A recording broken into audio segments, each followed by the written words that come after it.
Bismillahirrahmanirrahim. Assalamualaikum warahmatullahi wabarakatuh. Selamat malam, salam sejahtera bagi kita semua, namo buddhaya, salam kebajikan. Puji syukur kehadirat Tuhan Yang Maha Esa yang senantiasa melimpahkan rahmat-Nya kepada kita semua sehingga kita bisa berkumpul via Zoom meeting dengan sehat sentosa.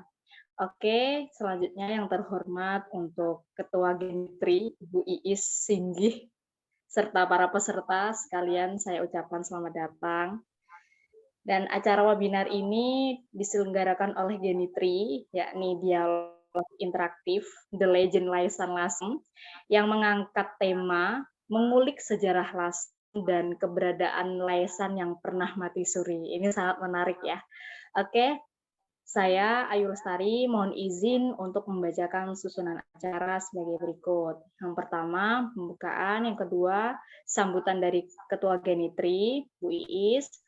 Selanjutnya, pertunjukan musik dari Kak Bima. Selanjutnya, dialog interaktif. Acara kelima, sesi diskusi. Selanjutnya, pertunjukan musik dari Kak Bima. Dan terakhir, penutup.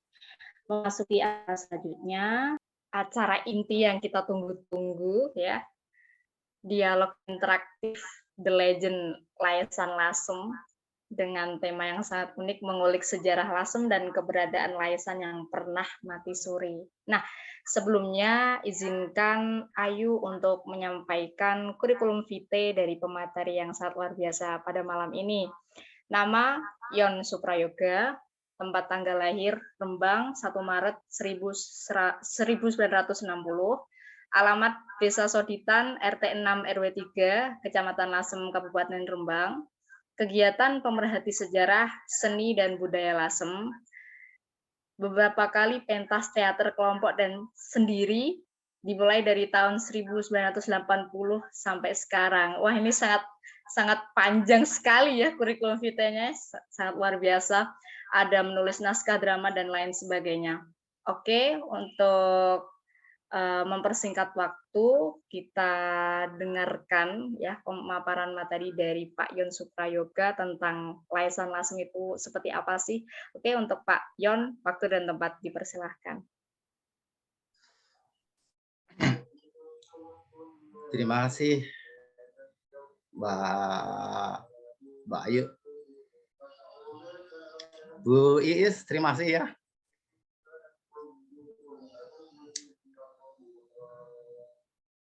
Iya Pak, iya sama-sama. Dengan senang hati saya juga ini kok luar biasa dapat tamu Bapak. Masalahnya kalau saya ngomong ini, bentar. Kalau saya ngomong masalah Laisan itu agak emosi ya. Iya. Sebentar Bu Is ya. Mama saya itu Waranggono Pak. Mama saya itu Sinden. Bapak saya itu sekarang guru karawitan. Itu jadi saya juga sebenarnya sedikit banyak tahu sih rasanya seniman-seniman kita dan sedikit banyak juga tahu kehidupan mereka, perjuangan mereka juga banyak. Iya, Bu. Jadi Bu Is, teman-teman semuanya. Ya. Briefing,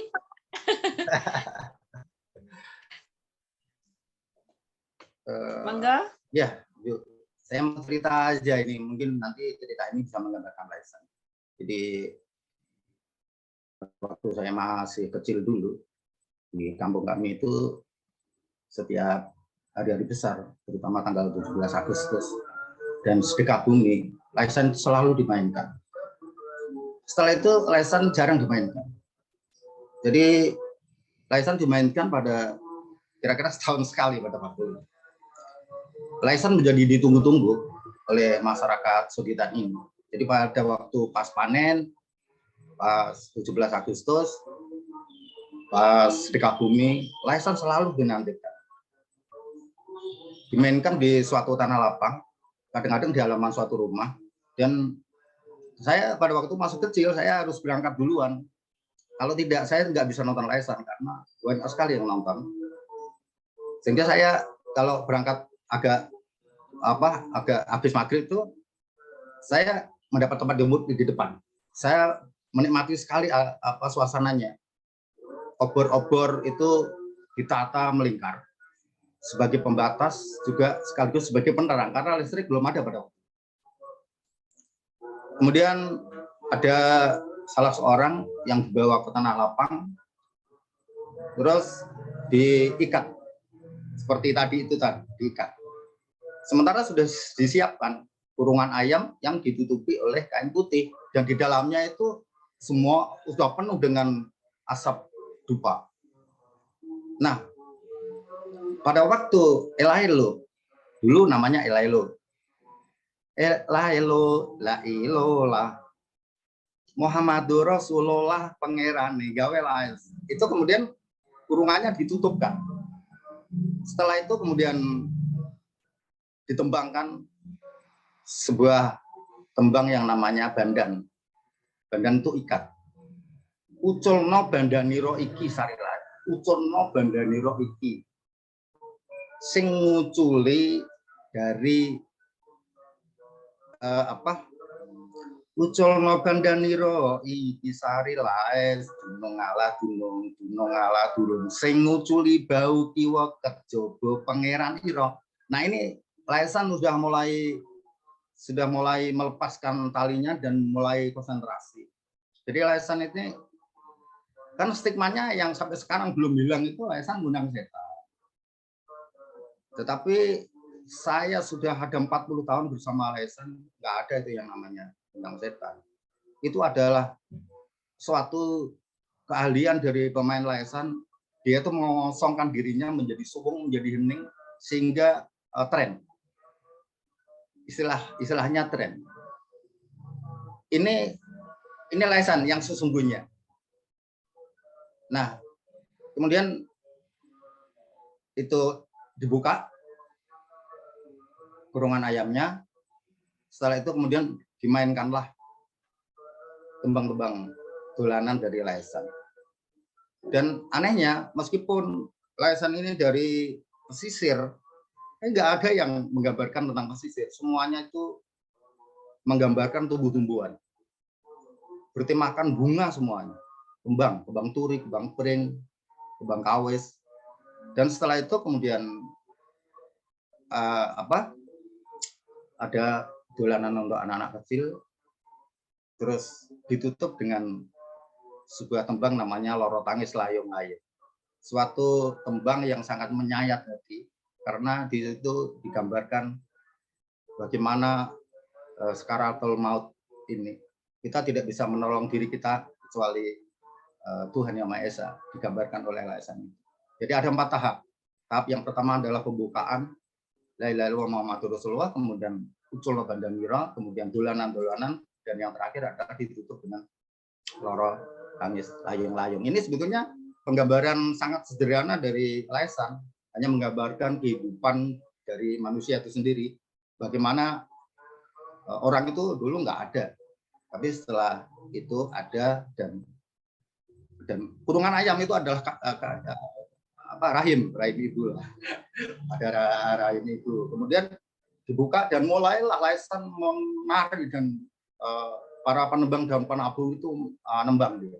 Itu menggambarkan bahwa sebetulnya di dunia ini, kalau menurut Laisan, itu adalah kita cuman bermain-main di dunia ini itu ya. Nah, sampai kepada akhirnya tibalah saatnya orang sakit, dan di Laisan itu ada khasnya namanya luruo sintren. Itu orang sakit itu pasti harus diobati, dan Laisan membawa bunga-bungaan sesaji itu untuk diberikan. Nah, inilah yang bedanya. Kalau misalnya setan itu kalau di itu penggambaran seperti sesaji itu biasanya ditaruh di sebuah pohon dan itu tidak ada yang mengambil, tapi justru Laisan bukan. Sesaji itu untuk diberikan kepada orang, dan orang yang percaya ini menjadi obat sampai dengan airnya itu. Dan yang penutupnya itu adalah kita akan kembali kepada Sang Khalik. Intinya adalah itu Laisan itu sebenarnya. Dan Laisan ini yang menarik itu sebetulnya kalau tontonannya itu stagnan ya, biasa-biasa aja. Biasa-biasa itu. Meskipun itu beraroma mistis. Yang menarik dari Laisan adalah justru dibalik Laisan ini. Dari syair-syair tembang-tembang Laisan ini menceritakan dari zaman ke zaman. Dari zaman-zaman apa masa-masa keruntuhan Majapahit, kemudian masa-masa perang Trunojoyo, perang Kuning, perang Lasem, sampai sekarang. Sampai sekarang. Itu yang menarik. Yang kedua adalah mereka itu Laisan itu karena dilarang tuh digunakan sebagai alat perjuangan. Seperti contohnya adalah pasca perang Jawa. Itu saya membaca sebuah skripsi dari, sebetulnya ini skripsi Sintren, tapi Laisan diikutsertakan. Bahwa pasca perang Jawa itu ada satu laskar dari Laisan, dari Lasem, yang kemudian dia ke Cirebon, dan Cirebon menciptakan persis Laisan. Cuman bedanya kalau di Lasem itu tidak boleh Laisan dimainkan oleh perempuan. Tapi justru di Cirebon itu yang memainkan harus perempuan. Itu namanya sintren. Jadi ada semacam metamorfosa di sana. Nah, itu yang menarik. Dan tadi Pak Eka sedikit berbincang-bincang tadi. Laisan antara tahun 80-an itu sudah nggak ada. Itu pada waktu saya tahunya dari mana? Pada waktu saya kuliah di Semarang, rumah saya Lasem, saya rindu sekali dengan tembang-tembang Laisan. Tapi ternyata Laisan nggak ada. Nah, itulah kami sendiri pada waktu itu cuman ingin menghidupkan Laisan ya dengan cara saya sendiri. Jadi saya ke rumah satu persatu dari saya ke kepala desanya nggak berani memainkan, karena pada waktu itu kalau memainkan pasti ada polisi di antara tahun 80-an itu. Kemudian saya karena keinginan saya hanya menuruti keinginan saya sendiri sebetulnya. Saya hanya kangen dengan tembang Laisan. Kemudian saya ke satu persatu ke rumah-rumah para pemain Laisan untuk saya ajak. Dan mereka juga takut, mereka nggak mau karena keluarganya terutama menentang, karena itu adalah satu nanti dikira PKI. Keduanya itu karena stigmanya itu mengundang setan.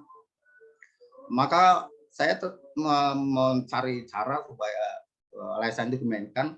Saya berasumsi kalau para opini sepuh ini mendengarkan lagi Laisan, mereka akan tergugah hatinya. Maka kemudian saya menciptakan sebuah naskah drama yang akan saya mainkan. Namanya Ken Arok. Dan ya tentang Ken Arok.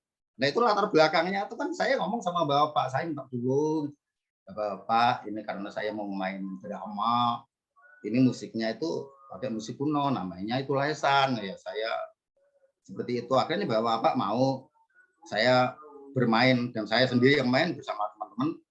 Terus ilustrasi musiknya itu pakai Laisan, dan apa yang saya duga itu betul sekali. 2 hari setelah ini saya memainkan teater ini, para pemain itu berduyun-duyun ke rumah saya minta supaya Laisan dimainkan jadi.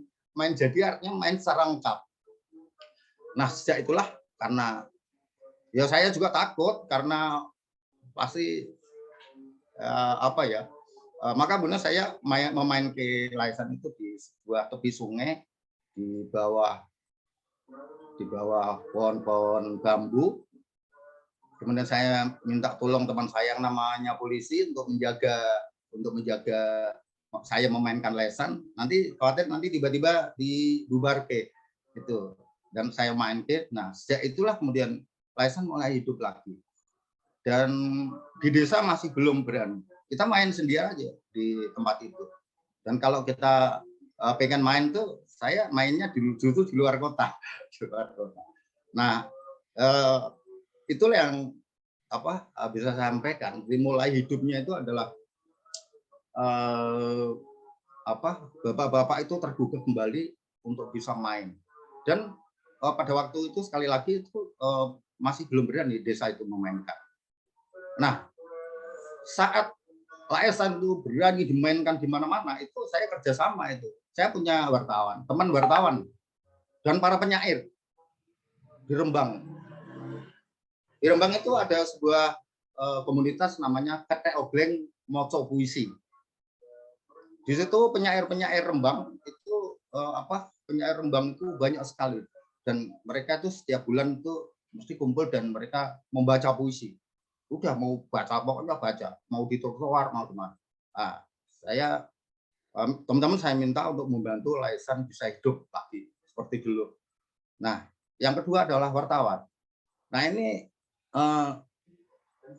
itu tiba-tiba saya nggak tahu bagaimana caranya. Saya masuk koran itu hampir setengah halaman. Setengah halaman itu membahas tentang Laesan. Dan itu banyak foto-foto saya.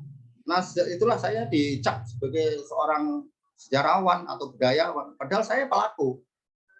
Saya pelaku Laesan, pemain Laesan itu. Ya, sehingga banyak anak-anak skripsi ya terpaksa kalau tanya-tanya saya belajar. Orang dianggap sejarawan itu repot. Ya, sehingga saya harus belajar. Nah, itulah sejak saat ada saya memainkan Laesan itu kemudian di sebuah kecamatan namanya Sluke, Bu Is ya. Di Sluke itu kira-kira 10 km dari Lasem. Karena saya masih belum berani memainkan Laesan di Lasem. Saya memainkan di mana itu di kecamatan Sluke, di sekolahan sekali ya.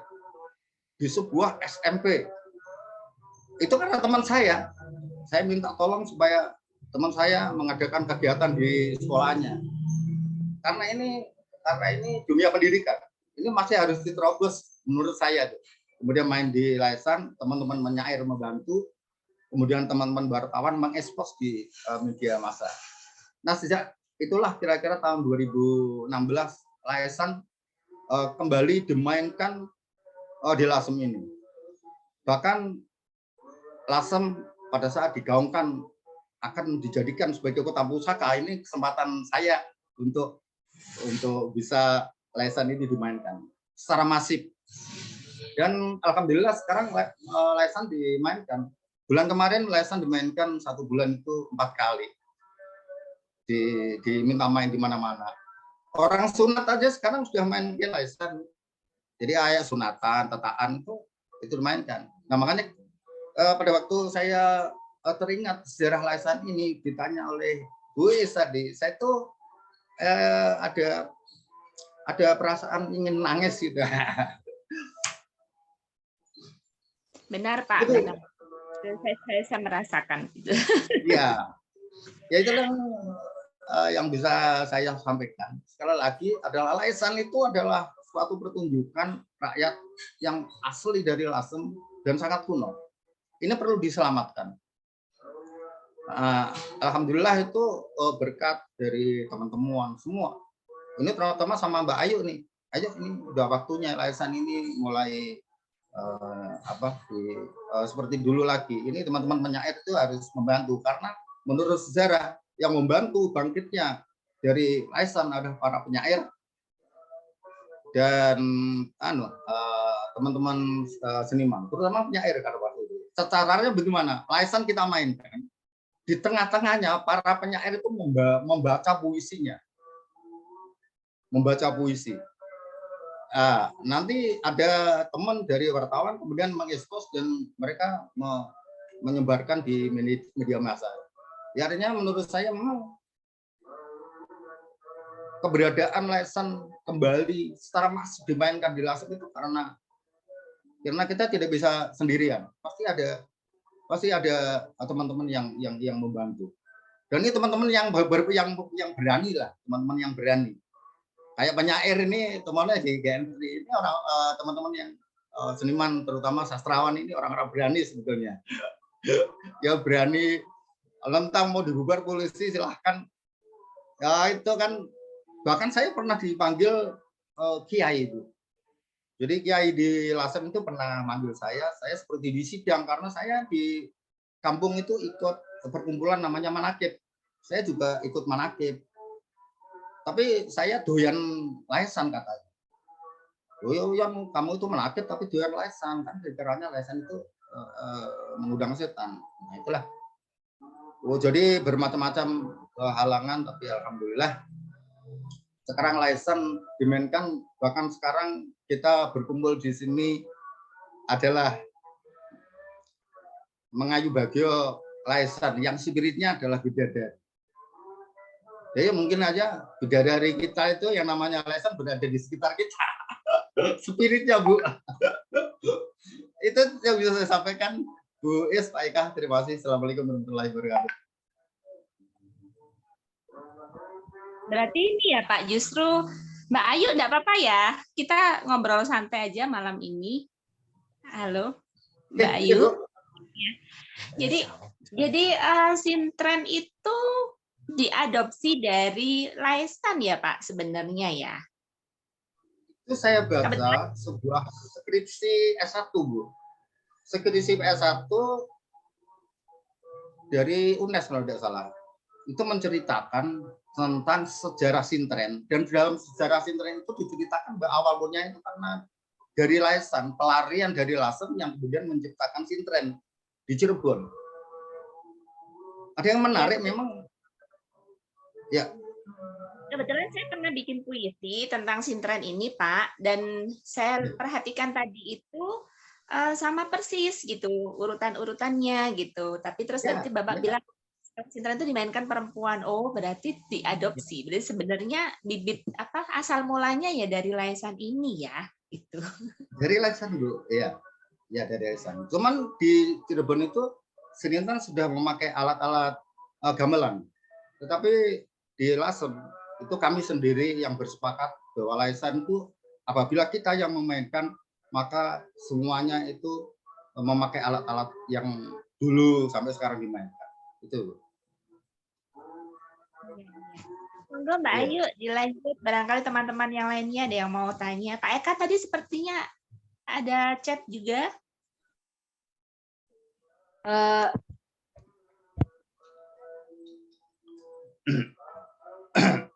Ada yang menarik, mungkin saya bisa mengisi karena audionya ini tidak kedengaran. Ada yang menarik dari Laisan. Inilah yang membuat Laisan itu selalu dipelajari, mulai dari S1, S2 sampai S3-nya sudah pernah. Laisan itu kenapa ada hubungan dengan Cirebon? Itu ada ciri khas dari Laisan itu yang di dalam syair-syairnya itu kalau menyebut aku itu tidak pernah menyebut aku atau kulo. Kawulo itu enggak. Semuanya memakai bahasa iro. Iro itu semacam perlawanan struktur masyarakat pada zaman klasik dulu. Kan struktur masyarakat zaman klasik itu hanya ada di istana dan di luar istana. Yang di luar istana itu selalu memakai untuk menyebut aku, dia memakai gusti. Tetapi yang di luar itu memakai kawulo sebagai hamba saya yang tidak mempunyai hak atas tanahnya, bahkan istri dan anaknya tidak punya hak. Laisan di sini kemudian lahir tidak mau memakai kata-kata kawulo. Syair-syair Laisan selalu memakai kata iro atau ingsun. Nah, inilah yang menarik. Itu ngeri juga. Artinya dulu pun Laisan sudah digunakan sebagai alat perjuangan untuk apa ya? Untuk melawan. Untuk melawan apa? Ya dulu orang tidak punya hak milik, itu kan. Orang tidak punya hak untuk istrinya dan anak-anaknya, bahkan itu di masa-masa klasik itu. Bahkan masih berlaku di masa Demak itu sebenarnya. Itu karena saya juga belajar sejarah, Bu Isi ya. Saya sama Ayu ini pegiat dan pemerhati sejarah Lasem yang ikut bersama-sama mengusung Lasem ini menjadi kota pusaka sekarang, Bu.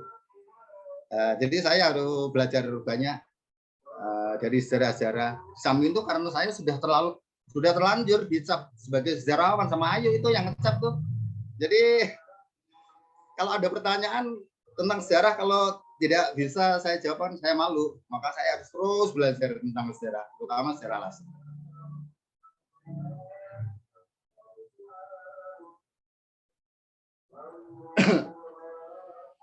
Sudah Pak Yon? Ya, sudah. Oke, terima kasih. Mungkin kita beralih ke sesi diskusi atau gimana ya Bu Iis? Saya lihat teman-teman di LASEM ini banyak yang masuk di sini. Selain saya, Ayu, tadi saya lihat itu ada Mas Pedias, Sosikin, itu dari Gunem, dari LASEM itu, dia ada di pegunungan tuh, itu Mas Rodin. Malam Mas Sosikin, kemudian ada Mbak Sukarmiati nih. Mbak Sukarmiati ini, halo Mbak, ini pegiat sejarah nih, yang malam ini sebetulnya ada rame itu di Cinan LASEM. Dan Mbak Sukarmiati malah menyempatkan diri untuk bergabung dengan kita Bu Iis ini. Iya. Dan Pak Pedias juga, Mas Kris juga. Ini teman-teman dari LASEM ini. Salam kenal ya, Bapak Ibu semua. Pak Eka, barangkali ada tambahan Pak yang mungkin bisa diberikan kepada kami. Saya bilang kami ya Pak Yon ya, karena saya sudah menawarkan diri tadi untuk bergabung bersama Laisan LASEM ini. Dan jadi saya bilangnya Pak. Ya. Barangkali dari Pak Eka yang memang seorang budayawan. Ya ini kami harus apa ini? Monggo.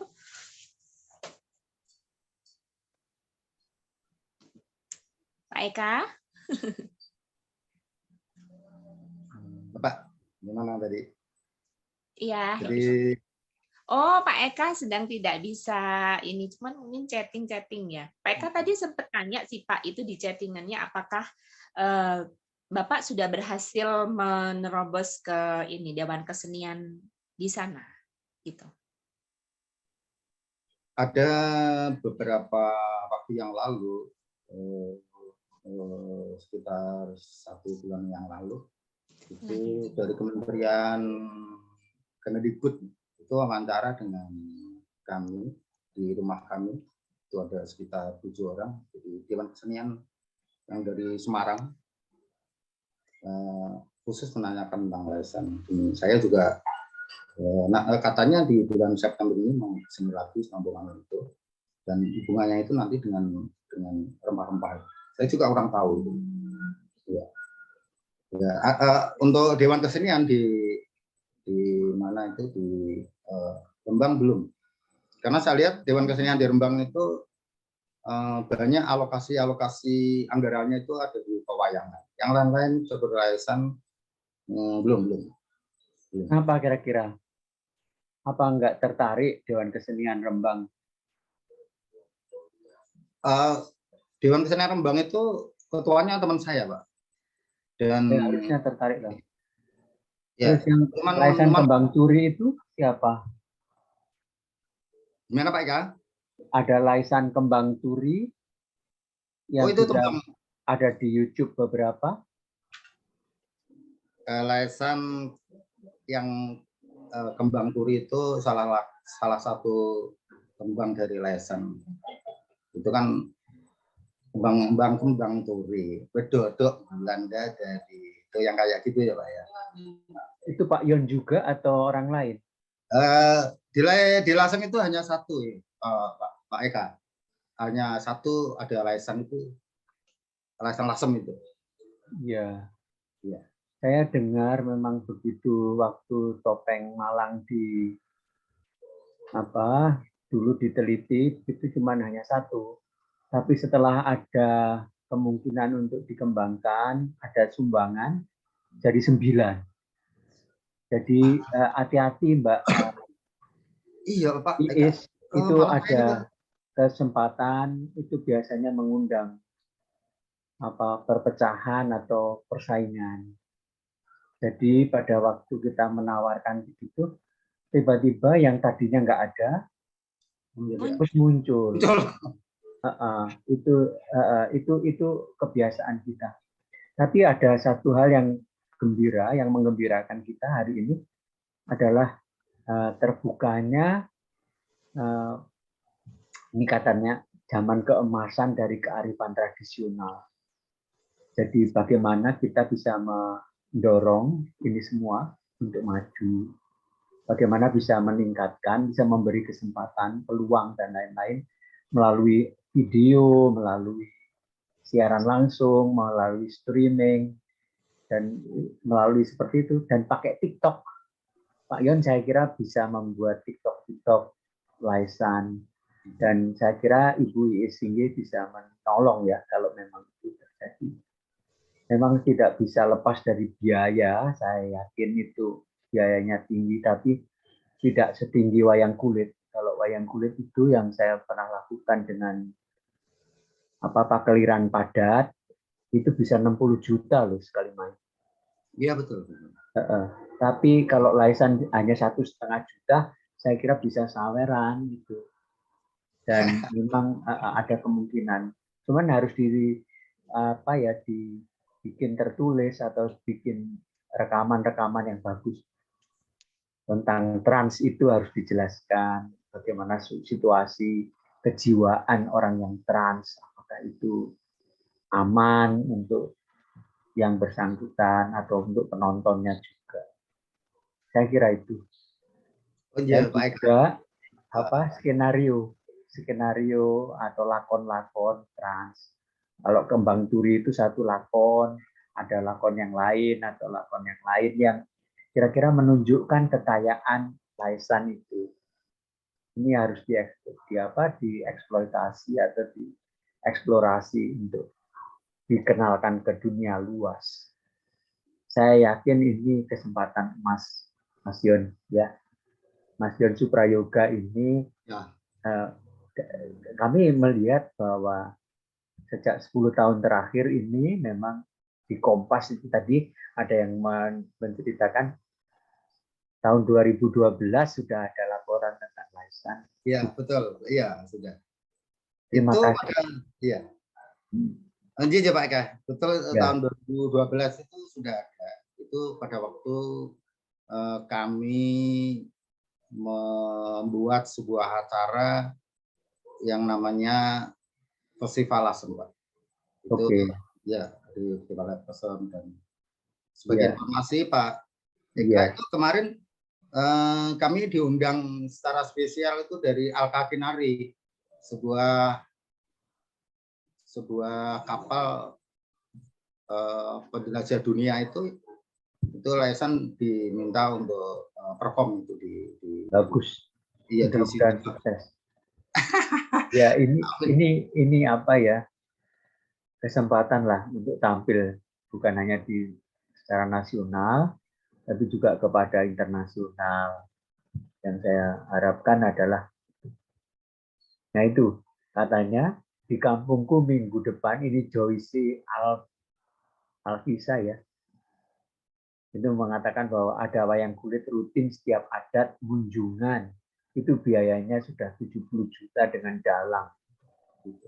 Bayangkan kalau memang ini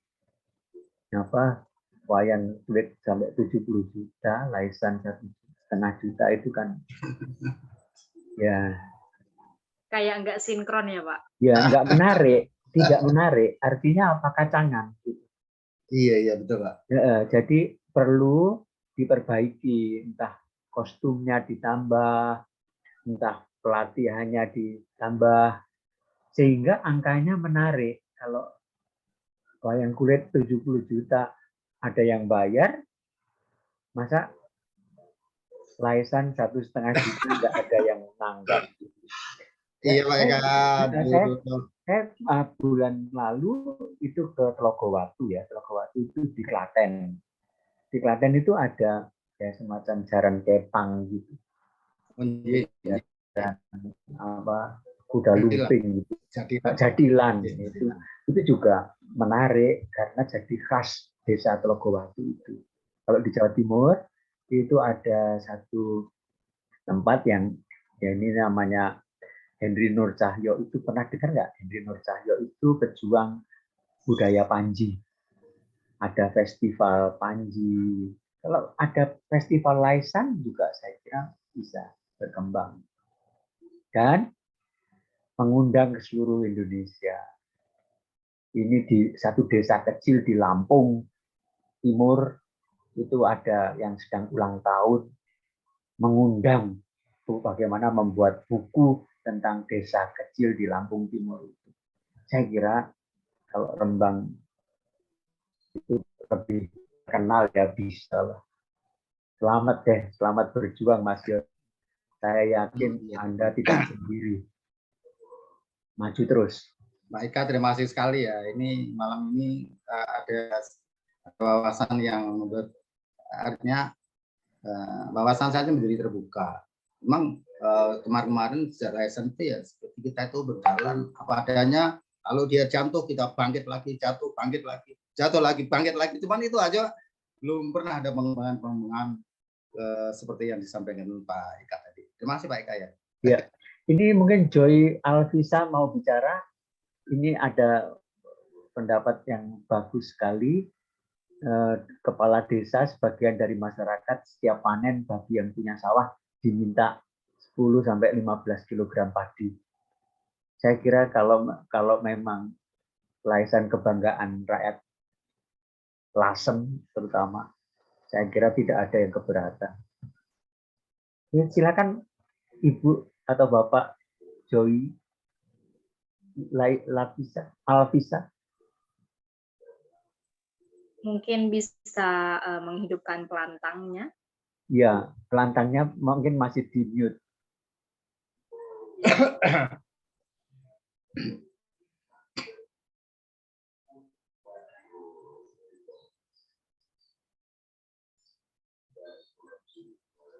Atau barangkali ada yang lain mungkin ingin ditanyakan terkait license. Pak Wira itu Mbak Ayu. Pak Wira.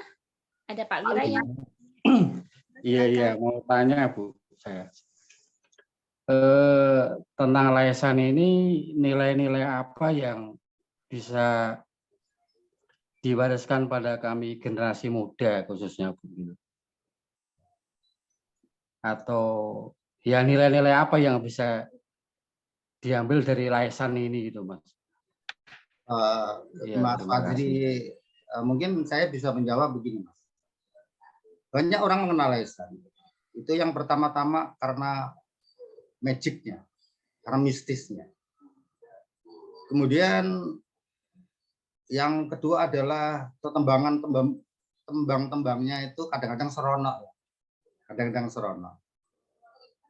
Tetapi sesungguhnya, dan itu membuat masyarakat suka sebetulnya. Suka karena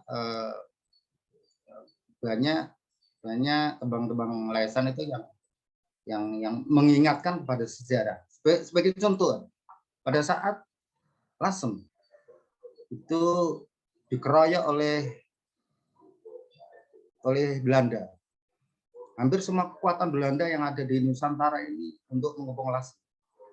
Dan ada satu yang membantu dari Cokoroningrat itu yang dari Tuban. Itu di situ tercipta sebuah lagu namanya Manggis Tuban. Dan orang-orang Tuban juga mengakui karena saya punya teman di sana. Gis Manggis Tuban manggisi paman juragan. Pangan nojo pangan menawa manggis basangan. Itu artinya pada waktu itu adalah dari license mengingatkan kepada masyarakat Lasem untuk bertindak hati-hati dengan Tuban. Sejarah ini sejarah ya, bukan Tuban jelek bukan. Dulu pada waktu perang Lasem. Artinya apa? Bahwa kita itu tidak hanya mendengarkan keseniannya kemudian kita terhibur di license. Tetapi adalah nilai-nilai sejarah yang terkandung di dalam hampir semua syair-syair di license itu tidak ada yang terbuang percuma. Oleh karenalah itu dia bertahan ratusan tahun hingga sekarang. Itu karena saya yakin bahwa license di dalam license tembang-tembangnya terutama itu sudah memberi ruang kepada seseorang yang tidak hanya menikmati license sebagai tontonan dan hiburan, tapi menjadi orang untuk berpikir, mempelajari sejarahnya seperti Mas Fadri itu kan masalah sejarah dan pusaka-pusaka Lasemnya itu. Saya kira itu Mas, itu yang tidak dipunyai oleh kesenian-kesenian lain. Itu adalah apa? Itu karena selain tontonan, license itu memberikan ruang kepada orang untuk mempelajari sesuatu yang menarik. Sehingga saya dulu banyak sekali dari mahasiswa itu yang skripsi dari S1, kemudian dari disertasi S2 sampai kemudian S3 pun juga ada. Artinya kajian-kajian ilmiah ini saya itu malah justru tahu tentang Laisan itu dari mereka itu, para sarjana itu, para calon sarjana yang justru mempelajari sejarah. Saya dulu seperti itu. Saya lebih banyak tahu tentang nilai-nilai dari warisan yang telah diwariskan oleh para pendahulu kita sampai sekarang itu karena justru dari mereka. Bukan berarti pelaku Laisan seperti saya ini pinter di Laisan, bukan. Saya banyak belajar dari mereka yang mempelajari sejarah-sejarah masa lalu dan itu Mas Aziz, saya kira sekali itulah. Iya Pak, terima kasih. Iya. Gimana Pak Fajri? Sudah? Oke, mantap. Oke, mungkin ada yang lain, serta lain. Ada Mas Kristo, ada Mas Kristo. Wah, ini Mas Kristo giat sekali nih. Selamat malam Mas Kristo. Monggo Mas, saya ingin mendengar suara jenengan. Biasanya saya cuma membaca di tulisan-tulisan jenengan Mas Kristo. Wah, iya Mas Kristo. Nah, gini saya Laisan ini kan kalau saya dari literatur Pak ya, itu kan ada satu ada sakralnya juga yang mungkin mirip kayak seperti jadilan yang ada yang kesurupan atau apapun. Ini kan sebenarnya bisa dikata kalau sekarang itu nilai jualnya ada di situ tuh satu. Nilai jualnya.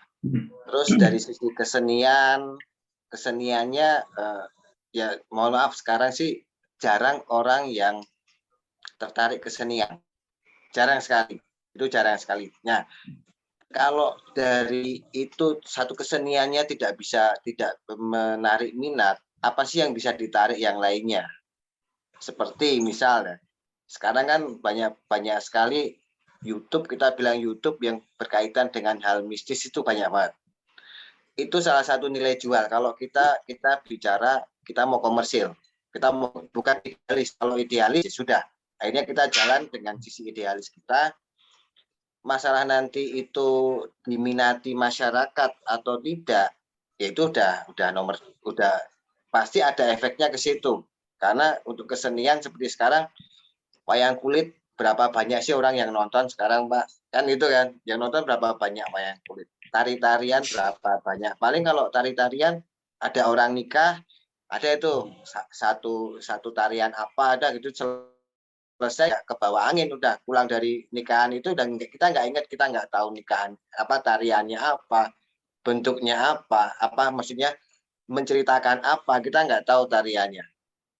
Nah, saya sendiri juga mengenai kesenian, kita bicara jatilan pun sekarang orang sudah nggak ada yang di Jogja tuh Pak, jatilan sekarang udah nggak identik dengan kesurupan. Jadi lebih ke yang dijual komersilnya, ada organ tunggalnya, ada apa.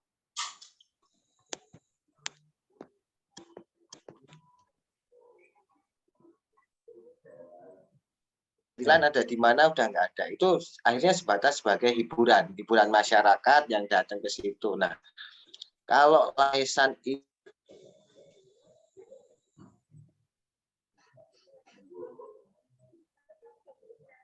sinyal lebih. Halo, Kristo. Mungkin sinyal ya. Itu dulu adalah suatu tradisi yang orang mau ngundang ondel-ondel itu membutuhkan biaya yang sangat mahal. Nah, sekarang di Jakarta ondel-ondel udah banyak di pinggir jalan. Dan ondel-ondel itu ngamen. Jadi kan itu kan menurunkan derajat ondel-ondel itu sendiri. Maksudnya dari orang yang punya duit untuk menyewa ondel-ondel pentas, sekarang cuma sudah ada di jalan dan ya bukan apa-apa, cuman jadi nggak ada nilainya. Suatu kesenian itu udah nggak ada nilainya lagi. Nah, saya sih berharap ya, walaupun saya bukan warga Lasem, cuman saya memang ini bukan perhatian, cuma tertarik dengan budaya Lasemnya. mungkin kalau Bu Iis juga mungkin agak susah kalau untuk berjuang sendiri. Berjuang sendiri ini yayasan juga susah karena dimanapun kalau nggak ada yang tertarik dengan kesenian, sekuat apapun Ibu Iis nanti berjuang, lama-lama energinya habis. Kalau energinya udah habis, akhirnya ya wis lah. Kalau orang Jawa kan gitu, kita udah berusaha tiba-tiba memang nggak ada yang support. Tadi kan secara nilai juga sebenarnya tidak dibandingkan wayang kulit kan ya nilainya recehan lah ibaratnya kan gitu. Tapi kalau sampai kenapa nggak ada yang support? Nah itu kan yang jadi pertanyaan. Kenapa orang-orang yang ibaratnya punya dana itu nggak mau mensupport Laisan itu sendiri? Itu kan jadi pertanyaan kita, apakah kesenian ini tidak menjual? Dalam artian tidak ada feedback outputnya, terus kita dapat input berupa rupiahnya nggak ada, akhirnya orang meninggalkan itu karena wegah kesel lah. Nah, saya sih berharap dari Lasem sendiri nanti mau menghidupkan Laisan itu dari sisi yang mananya. Kalau kita bisa ambil sisi yang mistis, ya nggak masalah Pak, menurut saya. Ambil mistisnya nggak apa-apa. Yang penting udah naik dulu, baru dikurangin mistisnya yang itu tadi dikurangin. Ya mungkin nanti kadang ya akhirnya agak melenceng, apakah nanti benar kesurupan atau enggak, akhirnya jadi suatu adegan kayak drama seperti itu. Tapi yang penting orang akan tahu. Saya aja tahunya dari googling, saya baru tahu Laisan itu apa sih sebenarnya, karena waktu saya ke Lasem kan juga saya nggak tahu di Lasem itu yang dijual hanya 1 batik, 2 kopi lelet, udah, sama kota tua. Yang lainnya nggak ada sama sekali. Jadi kalau berharap investor, ya kita seperti saya sampaikan di grup itu, kita harus menunjukkan diri dulu. Karena gini sih, saya tertarik dengan wisata yang Lasem itu. Wisata ini agak melenceng dikit, wisata Lasem. Ada teman-teman yang bergerak di bidang wisata kan. Ini saya juga nanya, kenapa nggak invest di Lasem? Nah, mereka jawabnya adalah yang bisa ditunjukkan apa dulu dari Lasemnya. Ada nggak orang-orang yang sudah melakukan wisata itu benar-benar udah mulai muncul gitu? Kalau udah mulai muncul, mereka akan berani invest. Jadi kalau berharap investor dari luar, ya kita harus tunjukkan dulu ini loh ABCD-nya. Ibaratnya kita udah punya yang harus kita jual di situ. Nah mungkin sama seperti Laisan, nanti kalau memang sudah di beberapa tempat sudah mulai jalan, pasti banyak orang yang akan tertarik untuk supportnya sih. Itu aja sih Pak, masukan dari saya. Pak Yon, terima kasih Bu Iis, semangat berjuang. Iya, iya. Semangat Pak Yon, jangan nangis lagi ya. Enggak. Udah selesai nangisnya, kita harus maju ke depan. Saya dengan kemampuan saya, Pak Yon dengan kemampuannya, kemudian ide-ide dari teman-teman itu harus kita dengarkan memang. Harus, ya saya setuju dengan Bapak tadi yang memang ya harus ada nilai jualnya istilahnya gitu. Semangat Pak. Dari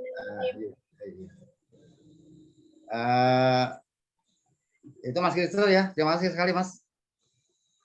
Tapi datang aja ke Lasem Mas. Udah nanti biar yang jadi guide Mbak Ayu atau saya. Atau berubah sekarang. Artinya pelestarian di Lasem ini sudah berhasil. Karena Lasem sudah dicapai dari Kota Pusaka dan sudah ada revitalisasi sejak tahun yang lalu. Sehingga Lasem itu ya saya sebetulnya nggak begitu suka sih. Kalau Lasem sekarang, Lasem sekarang kayak Malioboro persis Bu, kayak Malioboro. Ramainya bukan main sekarang. Jadi hampir setiap sore itu ramai sekali. Karena apa? Karena ada heritage. Nah, Mas Kristo itu yang belum.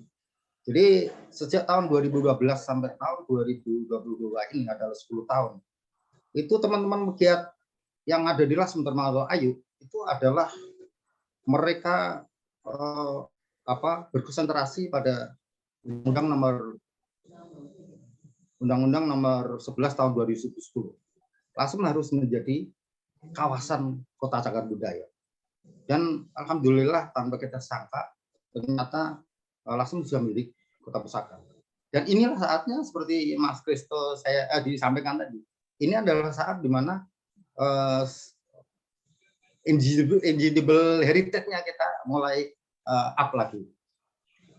Ya, jadi artinya di Lasem itu kemarin udah lumayan kehabisan energi juga pada waktu mengusung Lasem menjadi kota pusaka. Dan ini tadi Mas Kristo ya, license luar biasa. Jatuh bangun sudah terbiasa, Mas. Dan saya merasakan dari kecil, karena saya nggak tahu, saya begitu suka sekali dulunya. Awalnya itu saya suka dengan license, tapi lama-lama, terutama setelah saya selesai kuliah bekerja, itu sudah hilang itu kesukaan itu, sudah mengganti semacam kewajiban.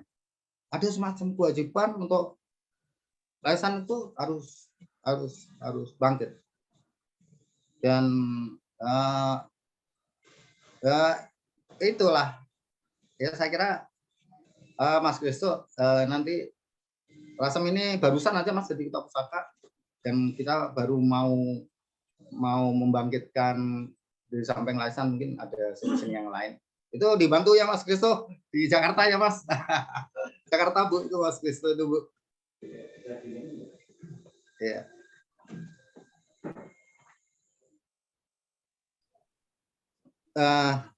Ayu juga sudah melihat kemarin itu, saya memang saya pribadi maaf sekali ya teman-teman kalau saya itu mengatakan bahwa saya itu apa yang senengannya ngomong saya, yaitu saya harus dari situ saya cerita gitu. Seperti kemarin saya sama Ayu itu menghidupkan satu kesenian yang namanya kentrung Lasem gitu. Dan sekarang kentrung Lasem sudah mulai berdiri, dan di dalamnya itu lagi-lagi license masuk. Jadi pada waktu Ayu mau baca puisi, itu kita panggil tuh dengan tembang-tembang license. Jarang nih, jarang. Itu ingat ya Bu ya. Itu salah satu cara kami untuk memori masyarakat itu. Kentrung dihidupkan, tetapi memori masyarakat tentang license juga ada di situ. Itu cara kami lah. Halo Mbak Sukarniati. Ya, dalam sedikit menambahkan, kalau memang istilahnya license itu kan gimana ya? Waktu kecil memang pernah sering melihat, tapi ngerti-ngerti terus vakum. Ya. Apalagi jenengan salut dengan Mas Yon, memang membudayakan lagi, munculkan lagi. Ini yang jelek saat sekarang anak-anak itu memang nggak mau tahu tentang kesenian itu loh, yang saya tidak kurang enak di situ. Jadi sulit memasyarakatkan lagi, itu sulit untuk generasi sekarang kalau tidak memang pelan-pelan itu. Nah, kalau toh misalnya tadi dibahas 1,5 juta jalan, nah perjuangan memang ini Mas Yon, perjuangan betul-betul. Gimana ya, memang harus kita itu betul-betul berkorban untuk menumbuhkan kembali itu. Ya istilahnya merangkak dari kecil, akhirnya kalau memang sudah nanti oleh on lagi boleh nominalnya semakin ditambahkan, karena memang sekarang kita betul-betul istilahnya apa ya, pengen memunculkan lagi budaya-budaya yang kemarin sudah kelihatannya punah, karena kebanyakan memang license identik dengan mistik. Itu yang memang jarang, salah kaprah memang, mesti dikira klenik itu loh yang sulit, akhirnya ambles. Sekarang kita memang generasi muda harus berani untuk memunculkan kembali kesenian yang dulu di Lasem, harus dimunculkan lagi, harus tenar lagi. Semoga nanti nasional se-Indonesia Lasem itu. Nah, yang dimaksudkan dengan Bunda Iis tadi mungkin live streaming Mas Yon. Kalau pas ada latihan atau apa itu live streaming, biar semuanya anggota kan bisa ikut menyaksikan, oh seperti ini license. Agak sedikit menaikkan pamornya license untuk Lasem, tidak untuk konsumsi Lasem sekitar saja. Maksudnya itu mungkin dari Bunda Is tadi. Ayu bisa kok mungkin. Ya. Orang yang Ya, sudah monggo. di luar pulau kan juga banyak, Pak. Ya. Banyak, Bu. Nah, mereka itu kan rata-rata kalau yang namanya perantau itu biasanya kan sukses. Nah, untuk mengabarkan kepada mereka tanah kelahirannya seperti apa, itu kan ya salah satunya dengan framing tadi itu. Dan kita ya memang targetnya itu orang-orang Lasem yang ada di luar itu harus tahu. Mereka juga harus kembali lagi peduli dengan desanya gitu. Jadi memang benar sekali Pak Yon, daya tarik apa yang bisa diangkat sekarang? Ini memang menuntut kreativitas menurut saya. Jadi anak-anak itu biar tertarik, kemudian ya tadi seperti Pak Kris tadi ya nggak apa-apa, memang itu PR Pak Yon dan teman-teman yang di sana. Saya kan di luar ya, saya hanya mensupport semampu saya, sebisa saya itu. Tapi PR terbesar memang ya Pak Yon dan teman-teman gitu. Oh iya Bu Is dan Mbak Remiati ya. Tapi alhamdulillah Mbak Remiati juga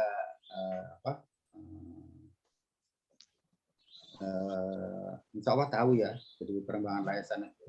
Kan sekarang malah justru dari anak-anak muda itu langsung layasan kan. Kemarin ada event yang ada di Karangturi di Lawang Abang itu pengusaha juga kan. Itu kemudian kami diundang di Rembang.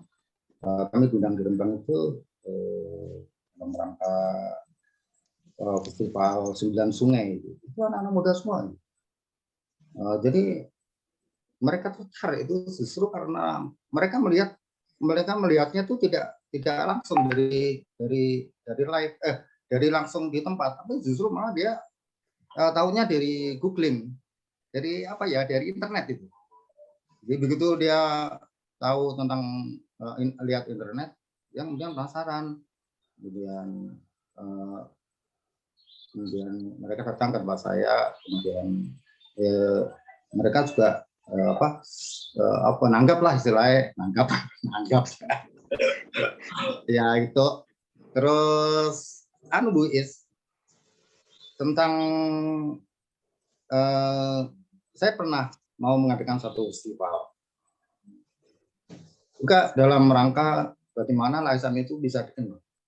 Jadi begini, kan di Dieng itu ada festival itu namanya Jazz di Atas Awan. Nah, saya kemudian punya inisiatif kepingin mengadakan layasan Jazz Patrol. Artinya layasan itu dimainkan oleh orang-orang yang dari luar Lasem. Dan itu kemudian kita bungkus menjadi festival yang di Lasem.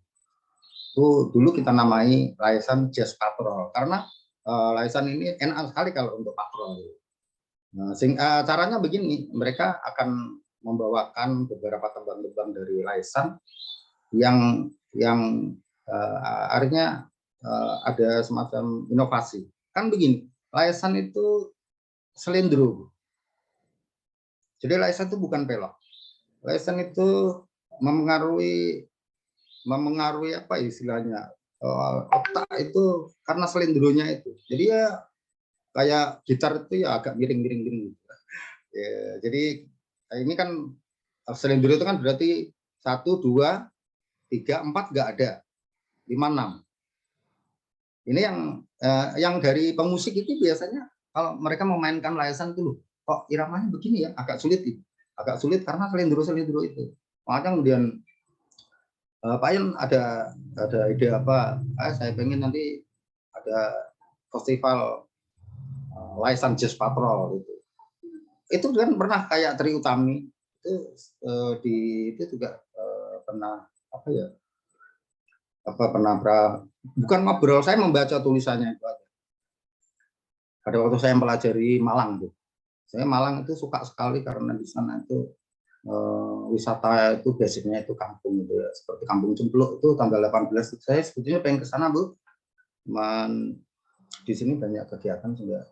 Ada tanggal 18 sampai tanggal 24 itu di Kampung Cempluk. Saya malah pernah di Kampung Cempluk itu begini, Pak Yon layasan Kampung Cempluk silakan Pak Yon datang dengan layasan dan di sana main kapan aja lah, langsung di perempatan jalan. Nah itu Tapi belum. Ya karena apa ya? Karena biaya juga kan Bu. Jadi mau sini Malang itu membawa 15 orang sana itu. Kayak begitulah. Itu cara-cara kami memperkenalkan Laisan kepada teman-teman. Masuk Malang dulu pernah diminta main di sana di Kampung Jumblok. Ya salah satunya. Coba Karmiati, alhamdulillah Mbak. Ya memang sekarang itu sasaran kami juga anak-anak muda. Oleh karena itu kamu menata Mbak Karmiati dari teman-teman Laisan itu sekarang yang main itu orangnya ganteng-ganteng Mbak. Ganteng-ganteng tuh. Artinya bahwa dia itu suka musik dia. Dia pemain band tuh. Tapi dia main di Laisan. Mau main di Laisan. Dan itu adalah anak-anak kami yang dari Sodutan. Nah itulah cara kami, artinya kalau anak-anak muda melihat kami ini yang jadi Laisan udah sepuh umurnya 70 80 itu mungkin salah satu kendalanya seperti itu. Maka kemudian saya menata Laisan itu. Di samping itu adalah regenerasi. Ada yang anak kecil malah ada SD itu ya berani ini nabuh kotekannya, tabuhannya. Dan itu royokan Bu, kalau main saya main. Itu pengen nampang dia di Laisan. Wah, keren. Akhirnya di Laisan ini sudah menjadi tempat untuk mereka itu bisa eksis. Contohnya adalah ya, penabuh tadi yang ada permulaan di teman-teman dolanan itu belum main itu kan anak-anak muda semua Bu. Anak-anak muda semua. Anaknya cakap ya kadang-kadang itu kan wah dia main Laisan sehingga di Laisannya sepuh nggak apa-apa kan memang nggak ada yang berani main Laisan itu. Yang penting nanti itu Mbak Karmiati salah satu contoh dari kami adalah menata penabuh itu adalah anak-anak muda yang masih energik. Kira-kira seperti itu Mbak Karmiati. Bisa kalau jiwa seninya harus dimunculkan memang. Kalau enggak nyambung. Iya, betul. Terus ya. Ya alhamdulillah ini anak muda ini. Tetapi kami sendiri begini Mbak Karmiati. Saya masih bertahan untuk tradisional yang benar-benar original. Namun itu saya juga mengundang teman saya namanya Beni ya, kenal ya namanya Beni itu dari dia seorang pemusik dari Pamotan itu. Halo Mas Beni, itu di aransemen kayak Karindeng Attack gitu loh. Ya, kayak gitu udah. Tapi masih belum masih belum nyantol gitu. Maksud saya kayak apa. Tetapi kalau saya sendiri langsung untuk berubah untuk menjadi musik-musik modern. Karena tugas kami ini pelestari. Saya ini sama teman-teman yang sepuh-sepuh ini pelestari Laisan original. Tetapi justru saya yang mencari teman-teman dari pemusik-musik untuk bisa mengaransemen Laisan ini. Ya tujuannya kayak Karindeng Attack lah kayak gitu. Nanti lah insya Allah nanti kalau sudah ketemu sama Pak Eka sama Bu Is, ini insya Allah nanti pikiran jadi encer lagi Bu. Iya benar. Kalau kami kan bicara sebagai penikmat Pak, bukan ini jadi ya melihatnya dari penontonnya gitu. Monggo silakan yang selanjutnya. Kak Joy, Bu Iis mungkin bisa aktifkan pelantang. Halo. Mas Rozik kali. Rumor kenapa Laisan dilarang di daerah? Sepertinya Mbak Joy tanya di ini Mbak di chat.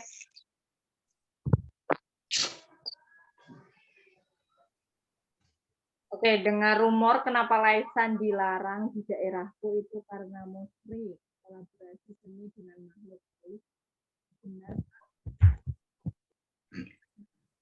Ayo audionya kurang jelas. Oke. Bisa bilang ya. Dari Kak Joyi itu bertanya, dengar-dengar rumor kenapa Laisan dilarang di daerahku itu karena musrik, kolaborasi dengan makhluk halus, apakah itu benar, Pak? Mohon. Salah satu stigma dari Laisan itu adalah salah satunya adalah kesurupan. Karena kesurupan. Tetapi sebetulnya ada bedanya, Mas Joy kan, Kak Joy ya. Ada bedanya. Kalau orang kesurupan itu pasti kaku, Mas, pasti kaku, pasti. Dia tubuhnya kaku sekali. Dan setelah dia Laisan, setelah dia kesurupannya itu sembuh, semua persendian badannya itu akan sakit, Tetapi Laisan beda ya. Laisan itu menurut Nimas Ayu, dia yang skripsi tentang, jadi judulnya itu Kekuatan Supranatural Laisan. Itu Laisan tidak kesurupan, tetapi dia itu berada di tingkatan supranatural. Caranya bagaimana? Jadi pada waktu dia ada di dalam kurungan, dia sudah mulai konsentrasi full.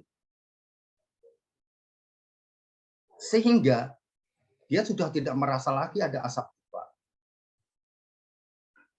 Dan yang terjadi pada waktu di dalam kurungan itu panas sekali. Karena panas memang panas. Karena kan kurungan itu ditutup dengan kain dan di dalamnya itu ada dupa. Itu panas sekali. Pada saat dia itu mulai tren masuk pada situasi di mana dia berada di dalam ranah supernatural, itu masa justru terbalik. Pertama itu telinganya itu di sini itu udah mulai dingin. Kemudian dia merasa nyaman dan dia seperti orang mau tidur.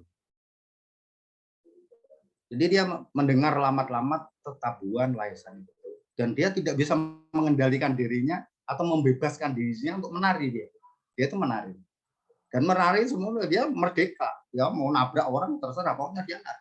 Makanya di dalam Laisan itu dibutuhkan ada orang yang menjaga Laisan supaya Laisan tidak nabrak-nabrak karena dia udah los. Dia merasa nyaman sekali. Itu bedanya antara kesurupan dengan tren.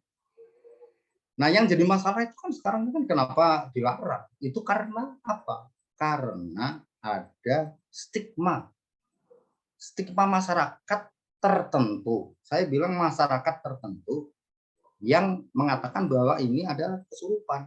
Itu loh. Bagaimana bisa Laisan kesurupan? Bagaimana musyrik? Kalimat pembukanya aja kalimat tauhid. La ilaha illallah Muhammadur Rasulullah. Mana ada la ilaha illallah Muhammadur Rasulullah? Dikatakan musyrik? Enggak kan?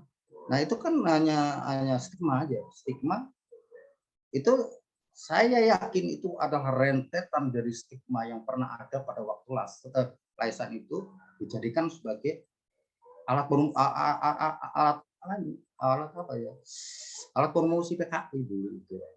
Jadi karena pernah menjadi lekra.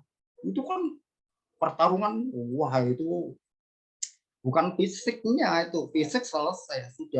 Tetapi pada waktu itu pertarungan psikis dan stigma sampai sekarang masih ada. Sehingga saya Bu Is sama teman-teman, saya mempunyai cara dalam hal ini. Pertama adalah pada waktu kampanye itu kampanye pemilu itu ya, saya ingat sesetakan itu Laisan itu saya taruh di Golkar, ada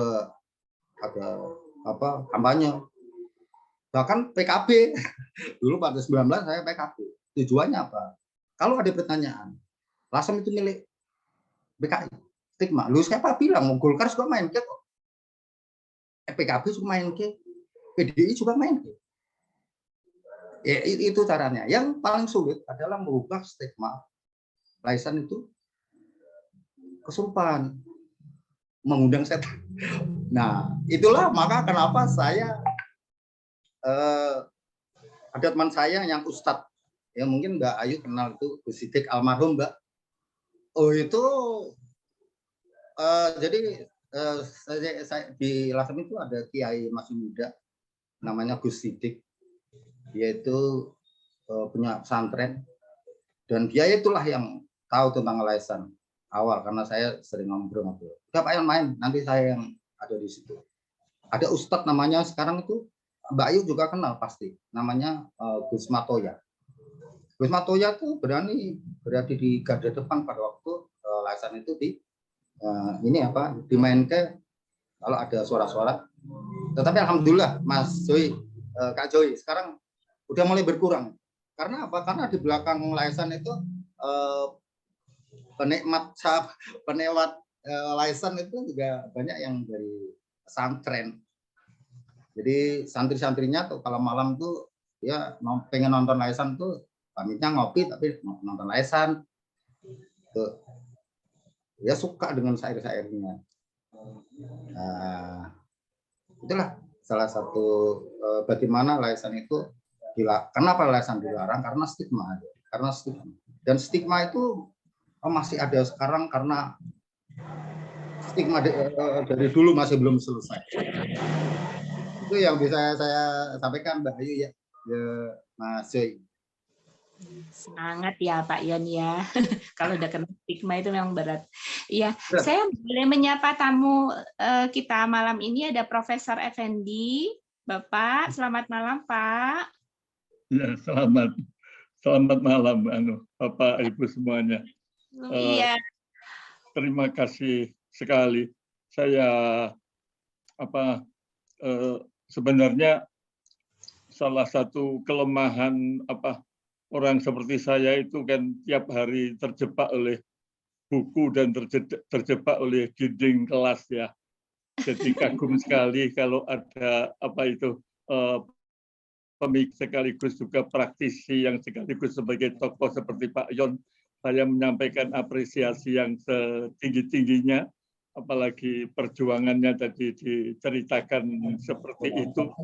Kemudian di samping adanya halangan-halangan kecil di sana-sini, perjuangannya terus dilakukan dengan sebaik-baiknya dan saya sebagai pendengar pertama melihat juga hasilnya sudah sangat nampak, sangat menjanjikan. Kemudian bagaimana bisa memupuk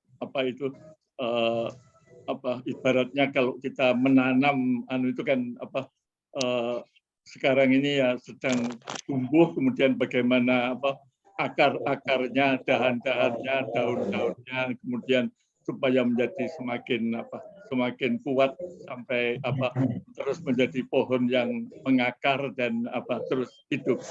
Mungkin karena saya ini mengamatinya dari buku-buku, mungkin ada sedikit bandingan gitu ya. Jadi kalau tadi Pak Eko menyebutkan wayang dengan nilai 70 atau 60 juta, kemudian LSM dengan nilai antara 1,5 sampai 2 sampai 3 juta itu mungkin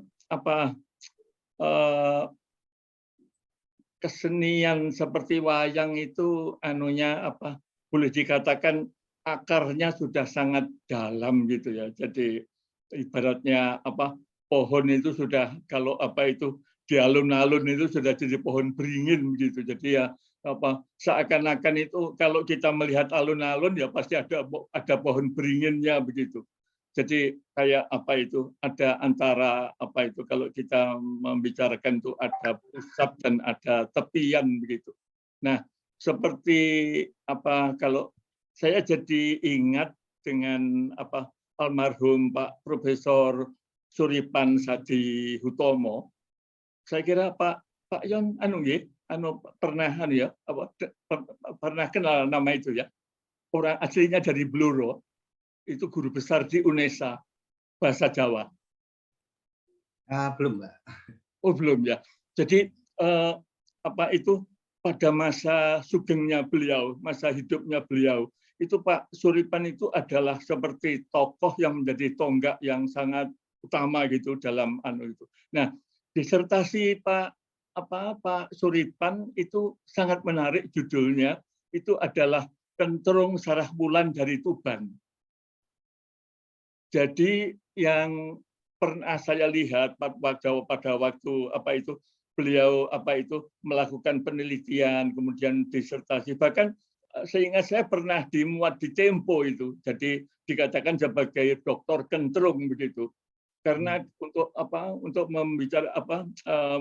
mematangkan itu beliau juga pernah ke Leiden segala, jadi itu menjadi terkenal sekali.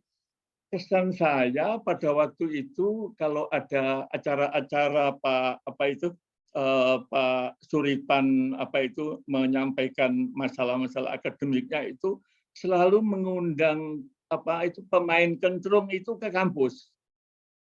Nah, menurut saya hal yang seperti itu memang menjadi musiman karena kan sifatnya tidak alami begitu. Sedangkan yang dilakukan oleh Pak Yon sekarang saya melihatnya sebagai alami sekali karena menyatu dengan masyarakat.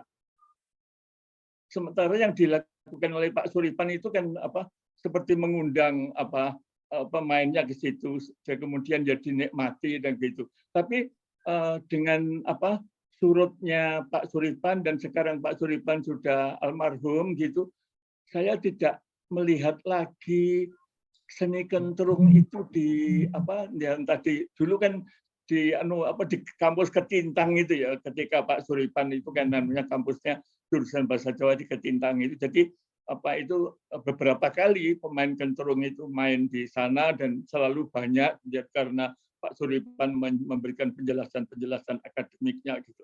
Tapi dengan surutnya Pak Suripan kemudian kentrung itu sekarang seperti juga hilang lagi. Nah itu saya kira Pak Yon dan kawan-kawan yang sudah tangguh itu mohon bisa terus memelihara ini yang sudah pohon yang kira-kira tingginya sekarang sedang 3-4 meter itu, supaya ya saya mengatakan memang tidak akan menyaingi pohon beringin gitu, tetapi nanti pohon yang ditanam ini nanti ya bunganya kemudian buahnya bisa dinikmati oleh masyarakat banyak. Itu buku yang lainnya yang saya banyak saya rujuk ketika saya saya itu di jurusan bahasa Inggris yang saya ajarkan itu ilmu bahasa, ngulang bahasa Inggris, ngulang basa, tapi disertasi saya tentang etnopoetika, Pak. Jadi etnopoetika itu karena saya ketika masih kecil itu ya masa kecil saya adalah masa kecil wayang, masa kecil wayang kulit, wayang uwong, ketoprak. Kemudian waktu saya masih di sekolah rakyat itu guru-guru saya itu selalu mengajarkan tembang itu. Jadi saya tahu yang namanya pupuh Wedotomo itu ketika saya masih di kelas 3 sekolah rakyat. Saya kira sama dengan Pak Eko itu ya. Jadi itu sehingga kalau saya melihat begini ya saya masih merasakan seakan-akan saya ini terlempar kembali ke masa kecil saya gitu. Ya, jadi ya nostalgia dan nostalgia jadi satu gitu. Kemudian saya juga ingat betul ketika masih kecil itu banyak sekali kalau ada sunatan, ada mantu itu yang nanggap ada yang nanggap, kalau di Kediri namanya kempling dan jemblung. Kalau di Pak Suripan itu namanya kentrung, tapi sebenarnya itu sejenis saja gitu. Jadi saya kira posisi kesenian yang sekarang sedang digeluti dan ditumbuhkan dan dirawat dan dikembangkan oleh Pak Yon itu mungkin mirip-mirip seperti kentrung yang tangannya oleh Pak Suripan. Satu lagi yang perlu saya sebutkan, itu salah satu buku yang saya rujuk dan itu terkenal, itu namanya Profesor Ben Arps dari Leiden. Itu memang yang diteliti itu tembang di Yogyakarta, mojopatan di Yogyakarta, dan kemudian saya lupa namanya, yang satu di Banyuwangi gitu. Nah, saya punya kesan kalau kita membaca buku Pak Suripan, buku Pak Ben Arps ini yang diterbitkan tahun 1992. Bukunya namanya adalah Tembang and Two Traditions. Jadi itu tembang dalam dua tradisi membandingkan bagaimana tembang Mojopatan itu dilantunkan, dipentaskan di Jogja. Yang satu bagaimana dilantunkan, dipentaskan di Banyuwangi, teksnya dibandingkan dan sebagainya dan sebagainya. Saya tidak akan membicarakan apa isinya. Tapi yang saya khawatirkan adalah kalau disertasi, saya punya bukunya kebetulan sudah terbit menjadi buku yang sangat bagus. Kalau itu menjadi buku yang sangat bagus dibaca oleh orang sekarang, orang masih akan mengira bahwa yang diterbitkan hasil disertasi yang diterbitkan tahun 92 itu dikira masih seperti itu gitu. Jangan-jangan sekarang masih menjadi buku yang sangat bagus, deskripsinya bagus, penjelasannya bagus, argumentasinya bagus, tapi wujud barangnya mungkin sudah tidak ada gitu. Nah itu saya kira saya hanya memberikan gambaran itu tentu bukan untuk menakut-nakuti Pak Yon, tetapi supaya Pak Yon dan kawan-kawan bisa memikirkan supaya yang sudah ditanam ini nanti ke depannya bagaimana itu bagaimana. Saya kira itu saja ya saya mengharapkan yang sudah ditumbuhkan kembangkan ini bisa terus dirawat sebaik-baiknya. Matur nuwun sanget ya. Terima kasih Pak Prof. Matur nuwun. Jangan panggil Prof, saya Pak Effendi aja di sini ya. Tidak ada Prof ya. Itu kalau Prof itu saya jadi provokator sebenarnya. Terima kasih Pak Effendi. Matur nuwun. Ya, saya mematikan mic saya. Ya, terima kasih sekali Bu Is. Saya jadi pengen ngobrol sama Prof Effendi. Ya memang saya harus memanggil Profesor ya Prof ya. Itu saya merasakan seperti ini Prof. Saat ini loh ya. Setelah Laisan terus dimainkan. Justru banyak para penikmat dari seni Laisan itu justru dari tulisan. Iya. Ya saya kurang tahu apakah karena dari tulisan itu kemudian mengembangkan imajinasi dari pembaca ya. Dan saya juga sudah karena ini kan kemarin tuh menurut saya gitu, jadi saya nggak tahu tuh benar. Tapi rata-rata teman-teman yang datang dari luar Laisan, artinya dari teman-teman anak-anak muda itu datang ke saya itu kan rata-rata tuh kalau dia event kemudian kalau tidak itu mahasiswa. Iya. Iya Pak, dari mahasiswa. Dan dari mahasiswa ini kemudian saya minta kepada teman-teman mahasiswa itu tulisannya tidak berhenti pada skripsi ya. Kalau bisa itu membuat buku-buku yang agak populer gitulah, populer. Betul. Iya Pak, dan itu alhamdulillah itu ada seorang apa ya namanya ya Pak, itu S3 itu disertasinya itu apa ya kurang tahu itu, tapi dia kemudian jurnalnya itu dia menulis tentang Laisan Pak, dan bahasa Inggris semua Pak, dan bahasa Inggris. Saya dikirimi saya lupa namanya Pak, di Bandung itu Pak, di Bandung ya. S3-nya itu di Malaysia. Nah justru malah menurut keterangan Mbak Dina kalau tidak salah itu yang minta supaya dia menulis disertasi itu dari dosennya dari Malaysia itu ke anak Laisan di Lasem itu tulis itu tentang itu. Jadi malah justru pertama kali tahu itu dari dosennya. Kemudian saya berpikir, wah ini pasti dari tulisan dulu. Yang membuat orang tertarik itu justru awalnya dari tulisan dulu. Karena tulisan itu dapat membawa imajinasi seseorang kemana-mana. Nah, setelah itulah kemudian saya provokasi istri saya itu dulu SMP itu SMP 1 Lasem kan di situ ada tugasnya itu nulis sekarang tulis. Nah, ya saya minta untuk nulis Laisan. Ya nulis. Ya, bagus sekali Pak, bagus sekali ini. Iya Pak, dia nulis akhirnya nanti kan narasumbernya Suni Dewi gak apa-apa, dan teman-teman saya yang Laisan pun di tulisan-tulisan itu kan banyak dari teman-teman yang lain. Akhirnya berangkat dari situ kemudian itu Prof, satu karena literasi tentang liaison itu kurang sekali. Justru malah dulu tidak ada sama sekali. Awal dari literasi liaison itu dari teman-teman mahasiswa. Jadi artinya dari akademik ini yang membantu lagi. Jadi banyak sekali liaison itu dibantu. Termasuk kalau dari kampus Pak, biasanya yang apa itu yang tertarik untuk itu adalah mahasiswa dari sastra Indonesia. Karena kan dalam sastra Indonesia kan biasanya ada sastra daerahnya. Kemudian dari sana dia bisa masuk ke situ. Kalau mahasiswa jurusan bahasa Inggris yang sastra Inggris, kemudian apa itu dia memiliki background yang lumayan bagus tentang apa itu tentang Jawa ya dia Jawa. Jadi sebenarnya saya sendiri itu ketika maaf ini kembali ke apa pengalaman saya. Ketika saya punya disertasi tentang puitika Jawa. Jadi yang saya bahas itu puitika Jawa dalam pengertian bangsanya tembang, wangsalan, kemudian parian dan sebagainya begitulah. Itu kawan-kawan saya itu menanyakan begini, Effendi, kamu ini mengerjakan sastra atau mengerjakan linguistik gitu. Terus saya mengatakan, ya boleh tak garap loro-lorone bareng gitu.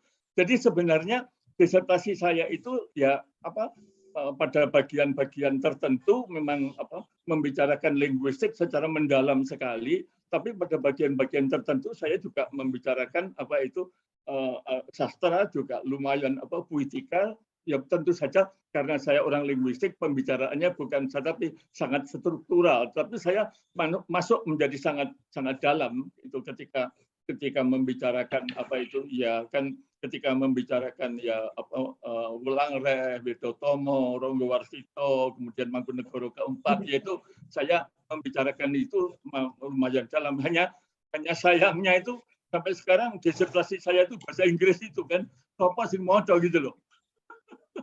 Itu juga sebenarnya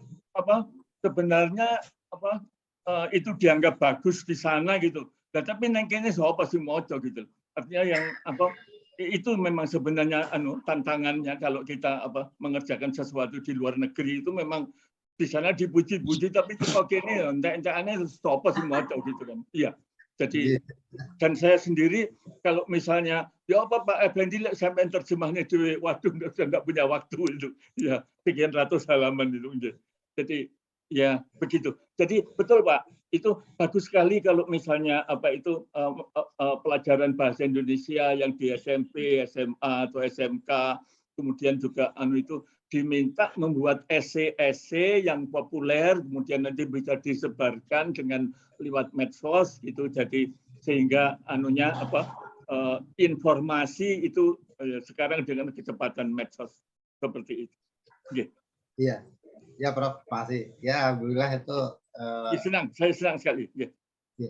Ya di Undip tuh mungkin sekitar 2 tahun yang lalu itu dari sastra Prof. Jadi sastra itu ngundang liaison di sana main di kampus sampai malam. Nah, seperti itu bagus sekali kalau sudah sudah masuk kampus. Jadi pihak kampus mengundang. UNES juga mengundang di sana dan ini ada yang menarik di Undip. Kalau liaison dimainkan di Lasem itu kan penonton cuma menonton. Artinya interaksi mereka itu kurang karena mereka mungkin takut dengan ini stigma yang ada di sini, yaitu stigma karena memang ada tembang-tembangnya sih di sini, namanya tembang gedang. Kembang gedang sing digelandang jadi laesan. Ya jadi laesan. Tembang itu dimainkan orang pada lari karena takut siapa yang nanti digelandang ditarik oleh laesan itu menjadi laesan dia. Setelah di telinganya itu ditiup dia akan menjadi laesan. Nah, tetapi kalau di Undip, di UNES itu malah justru dari anak-anak mahasiswa itu bersama dengan dosen-dosennya itu mereka joget, ikut. Jadi saya ini pertama kali ketemu itu ikut nembangkan tembang-tembang laesan itu mudah sekali.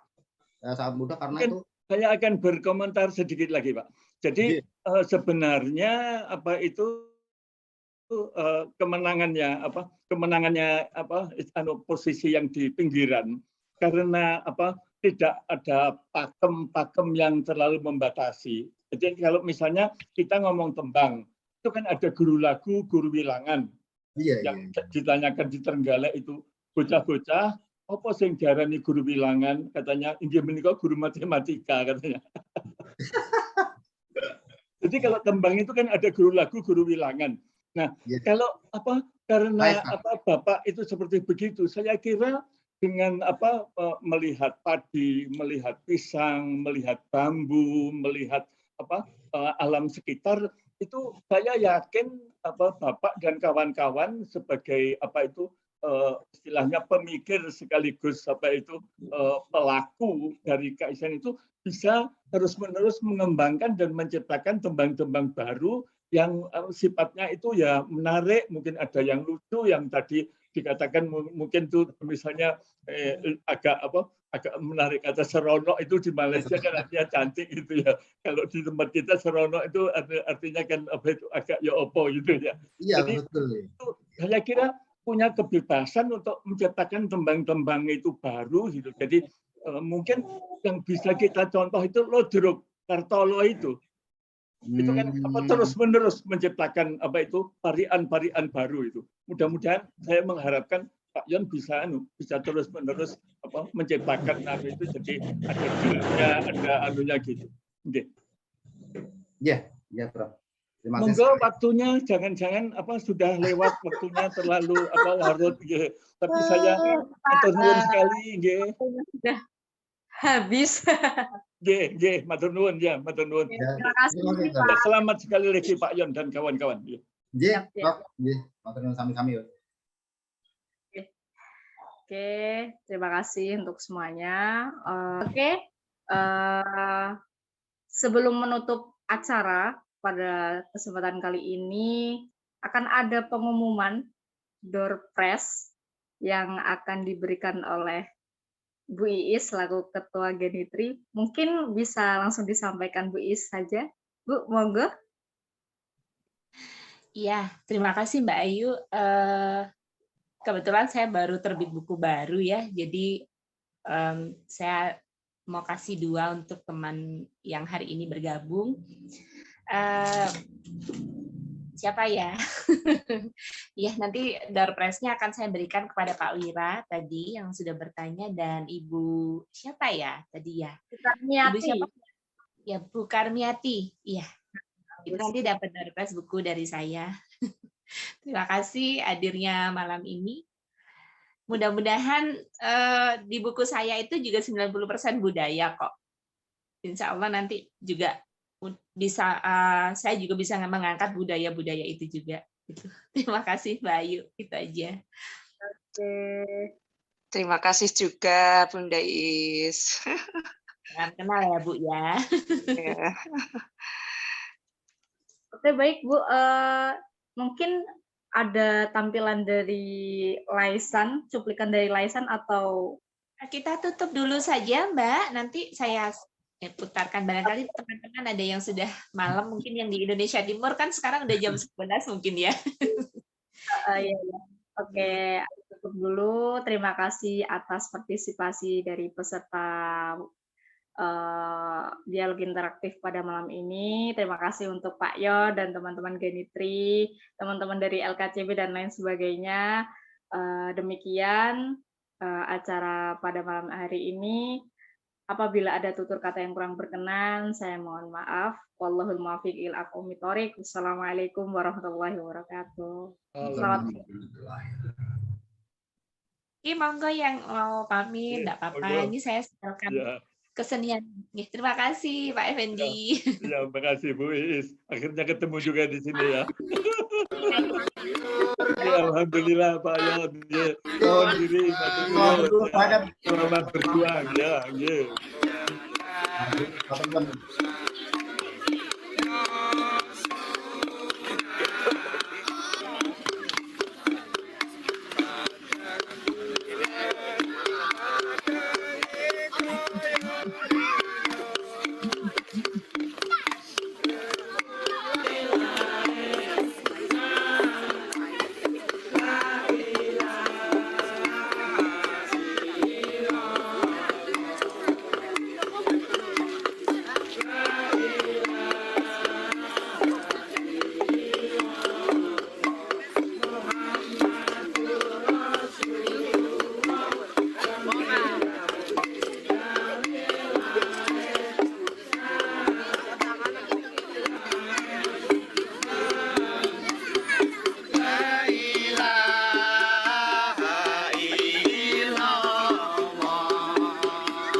Berakhirnya lagu ini, maka selesailah sudah pertunjukan layasan pada malam hari ini. Terima kasih atas perhatiannya. Selamat malam dan wassalamualaikum warahmatullahi wabarakatuh.